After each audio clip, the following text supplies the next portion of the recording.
সম্মানিত আশিক রাসূলেরা, রাব্বুল আলামিন বলেন, ফাওয়াইলুল লিল কাসিয়াতি কুলুবুহুম মিন যিকরিল্লাহ উলাইকা ফি দালালিম মুবিন। যার কালবে আমার জিকির জারি নাই সে পথভ্রষ্ট। আমি আবার আয়াতটা বলছি, ফাওয়াইলুল লিল কাসিয়াতি কুলুবুহুম মিন যিকরিল্লাহ উলাইকা ফি দালালিম মুবিন।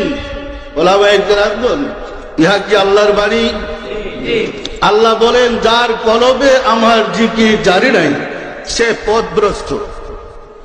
আল্লাহ যাকে পথভ্রষ্ট বলে, সারা দুনিয়ার মানুষ যদি তাকে ওলি আল্লাহ বলে, সারা দুনিয়ার মানুষ যদি তাকে নায়েবে রাসূল বলে, তিনি কি নায়েবে রাসূল হবেন? তিনি কি আল্লাহর বন্ধু হবেন?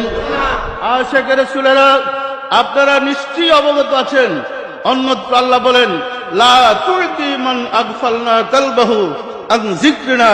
তোমরা তার নির্দেশ পালন করো না যার কলবে আমার জিকির জারি নেই। যার কলবে আল্লাহর জিকির জারি নেই, যেহেতু সে পথভ্রষ্ট, তোমরা তার নির্দেশ পালন করো না। করতে গেলে তোমরাও বিপদগামী হবে।